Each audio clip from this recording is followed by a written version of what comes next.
All just me today. I was just going to go over, probably going to be a pretty short stream. Just going to go over some of the stuff that we have going for the website. Going to go ahead and pull that up now. Let's see.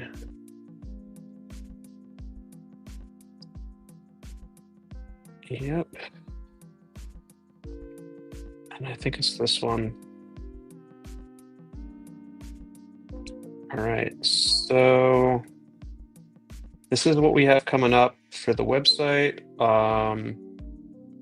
We moved some stuff around, but most importantly, we have a resources page.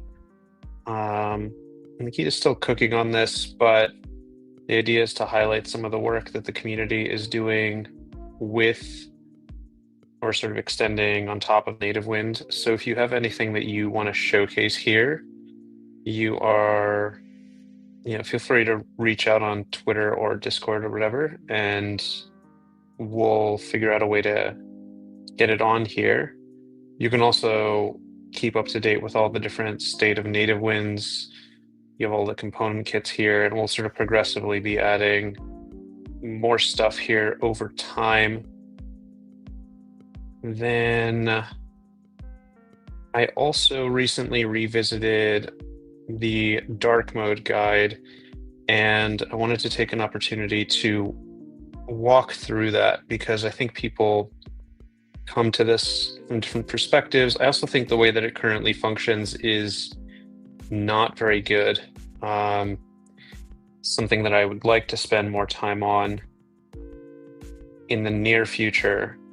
Basically, when you're doing dark mode, you can have it reflect the system preference in your app, or you can have a sort of manual toggle, right? So in the first option, whatever light or dark mode that's set on your device is what you'll see in the app, and there's no option to manually toggle it. Personally, I really like that approach.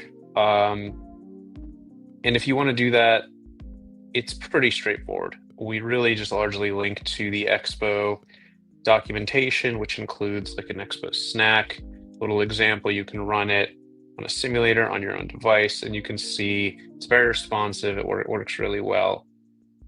More importantly, you can use this use color scheme hook. We offer one through NativeWind, which wraps use color scheme from React Native on mobile devices and prefer color scheme or something like this on web. It works well if you're just reading from it. The other option, if you want to have your users be able to toggle the dark light mode manually, you have to kind of set up a little bit more. So obviously you have the toggle, and that has to like change some state.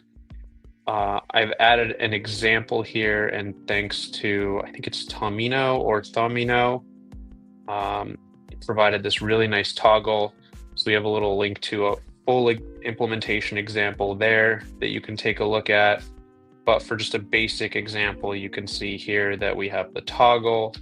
We declare a state variable called current theme, and we're basically switching that back and forth while also setting the color scheme. What you should be able to do here is use that same use color scheme hook from above to set it, but it doesn't work. So for now, you have to just import, instead of use color scheme, you import color scheme. And you use the set value on that to, change the value. This experience sucks. It's stupid and should not function this way, but for one reason or another, it does. So pretty high priority item for me. And this has definitely caused a lot of now I understand why a lot of people have been confused about exactly how to implement dark light mode with NativeWind. I think a lot of people also want to use whatever the pseudo class or the class format of it. Um, Mark and I recommend using this simply because it's just a much more consistent, uniform way of doing this stuff that's less prone to break. Um, I might throw in support for the Darklight class approach, but my larger priority is allowing you to set the color scheme using the use color scheme hook. There's no reason it shouldn't work. I think it works out of the box with React Native, though I haven't tested that. But yeah, so it's pretty straightforward now as far as what to actually do, whether that's the best experience in terms of DX, separate question altogether. But now you have a breakdown of the two options as well as two separate clear examples of how to implement it. Hopefully that leads to less confusion, and you know that there's a better way coming, or at least a more uniform way coming soon. My next thing to handle, outside of I've just been kind of going through all the Discord usage questions and the issues and the pull requests, my next thing that I want to touch on is monorepos. I got back from app.js, I think a week ago or something like this. And at app.js, I had a number of people, especially with the upgrade to SDK 53, running into issues with monorepos. And that issue has more to do with Expo and things like PNPM than it does with NativeWind.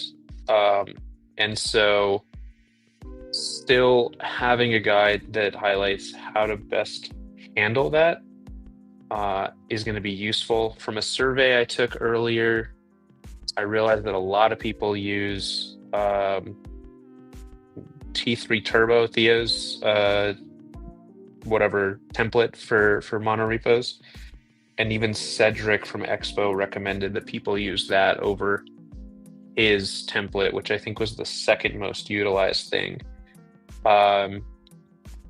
There's one little caveat with setting up a monorepo that will be at the core of the documentation that I write. That should come out ideally tomorrow or Friday, but something that Phil from Expo and I talked about, just a minor issue that should be resolved into SDK 54, but that's like 3 months away. So we're gonna have this caveat addressed in this guide, this revisit of using NativeWind with monorepos. And then from there, I'll go into things like building on top of NativeWind and styling third-party components. A lot of people are using BuilderBob and running into issues. Believe that's because BuilderBob no longer does or supports JSX transforms, while NativeWind does. So until we remove the JSX transform approach from NativeWind, people are going to continue to run into problems. You can avoid this by using other tools to build things on top of NativeWind, but ideally this is just fixed. Our plan is to swap out the JSX transform system as we go into version 5, which is what Mark is working on. However, Mark recently had a child, so he's kind of preoccupied with that. And so he's sort of like intermittently doing work on version 5. And yeah, so we'll see what that looks like. We expect Reanimated 4, which is one of the blockers for NativeWind version 5. We expect Reanimated 4 to go stable towards the end of this month. That'll be outside of the JSX transform thing, you know, a big pillar set up. We can rely entirely on Reanimated 4 for all like CSS animations and things like this. Pretty big weight off our shoulders. And then with the JSX transform stuff replaced, we'll be in a good position to release version 5. The only trick there is we'll want to backport removing the JSX transform approach to version 4 of NativeWind as well. So once it's done for version 5, it should be pretty straightforward. For version 4, all of the as a developer user of NativeWind, you shouldn't notice a difference. But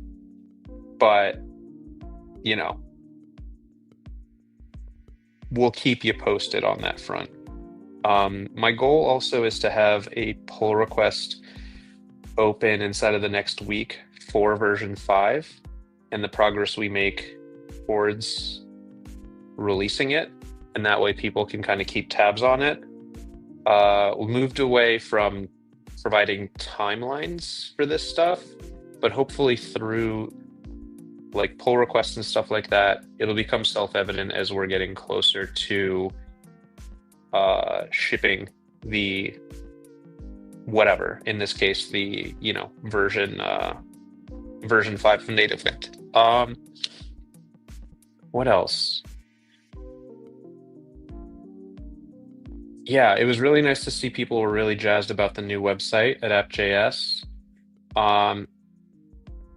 Towards the end of this year, like mid to end of this year, I'll be working with Jacek and from Unistyles and Mark on improving the performance of NativeWind relative to the other stuff that we want to get done. It's just lower on the priority list, and hopefully Jacek and I are going to start working on a project together here shortly, which we would probably announce closer to next week or something like that.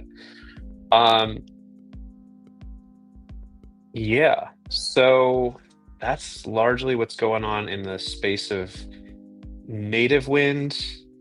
We've got some new folks up on our showcase.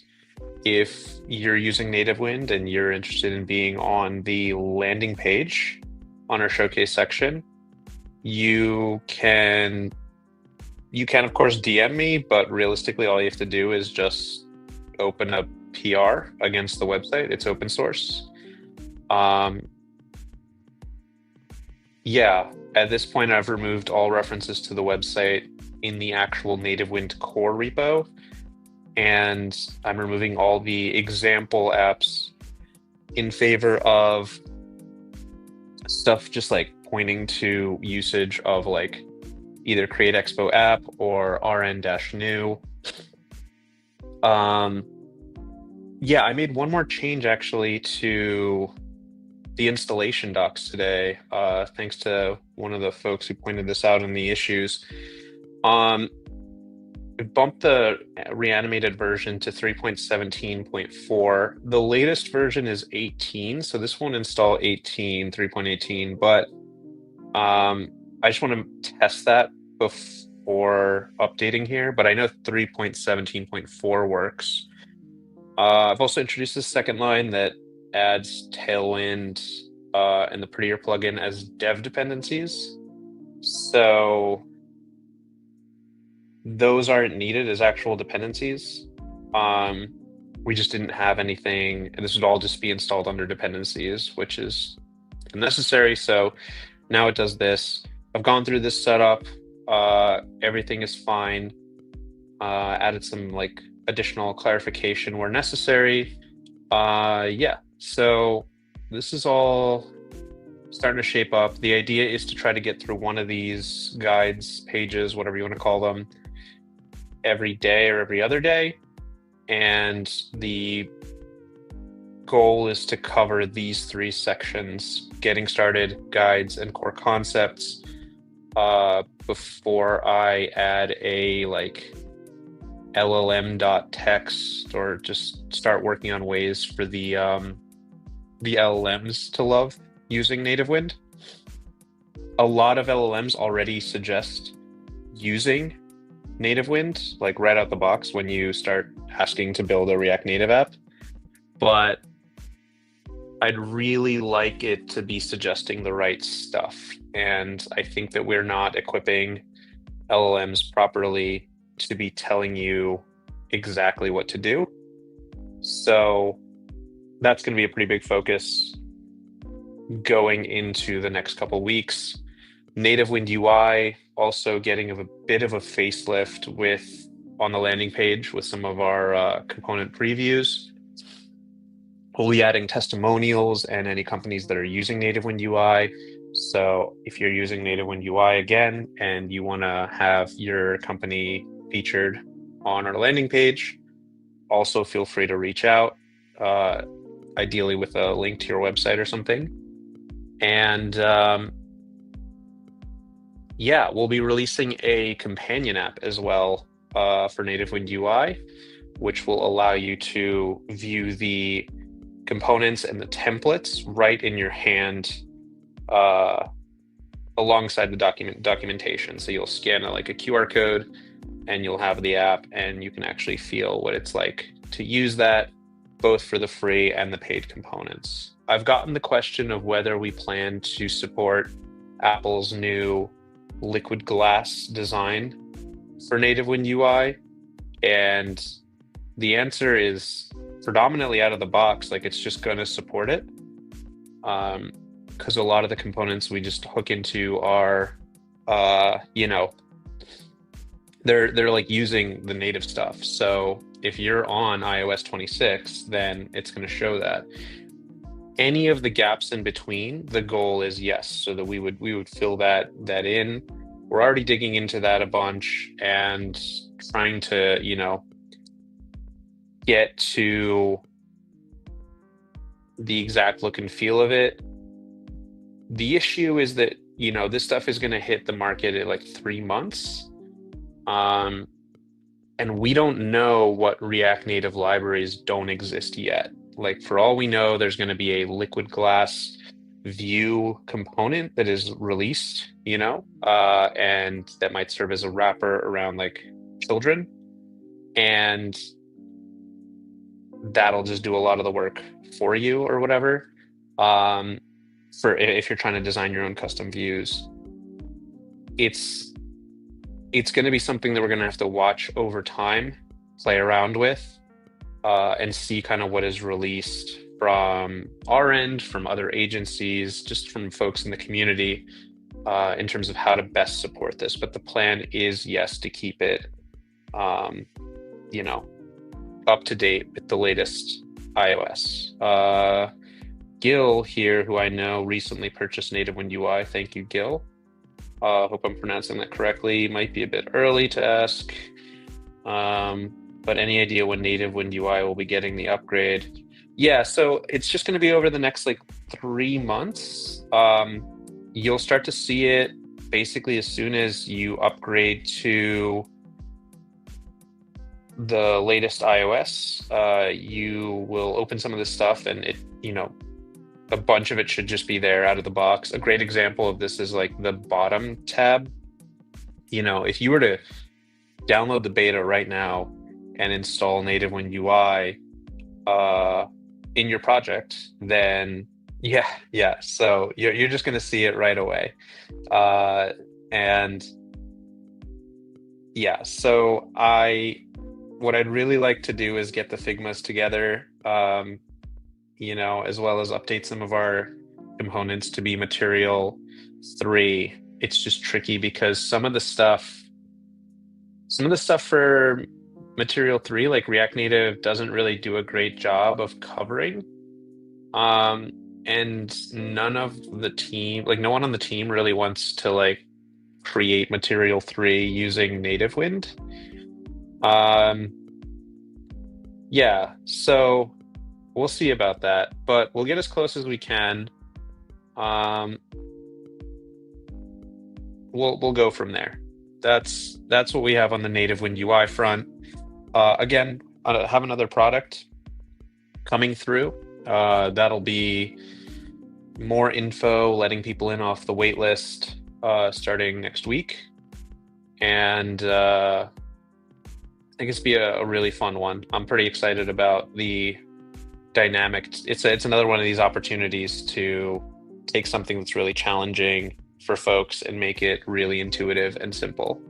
So, trying to think if there's anything else to bring up with respect to NativeWind itself.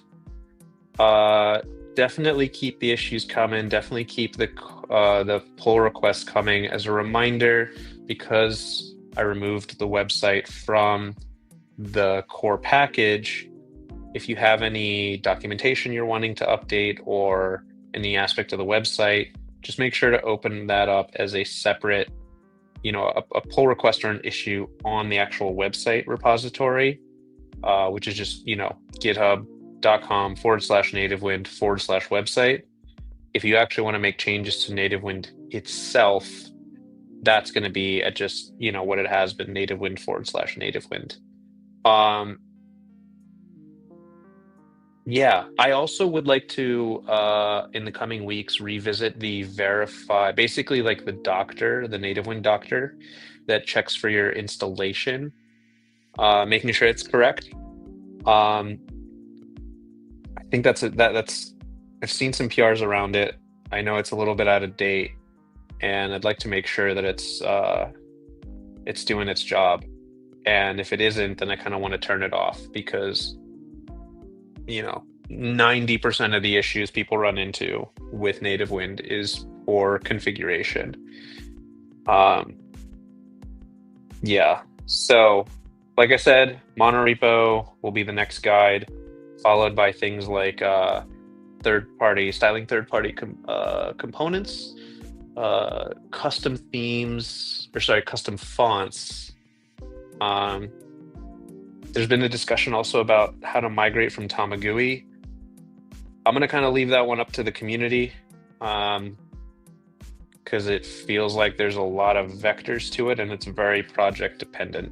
I see them as very different things, so I'm not sure. But I know that Tamagui also exposes a layer of like being able to use NativeWind, though I don't know much about it. So if you care to see a specific guide updated, feel free to tag me on Twitter or bring it up in the docs help channel of the NativeWind Discord. Yeah, those are the two places I check most frequently. Yeah, all to say then, version 5 you shouldn't expect any earlier than the end of this month. But again, we're not really doing the whole timeline thing on that, especially given Mark recently becoming a dad. So, any questions from folks? Otherwise, we can kind of cut it early. Regardless, you can always ask me questions, like I said, on Twitter and Discord. But yeah, hope everyone is doing well. I am back in the US now. These will resume regularly. So sorry we didn't do them the last 2 weeks. But it looks like we have no additional questions. So I'll let you all get back to your days. And yeah, have a good one. Thanks for joining.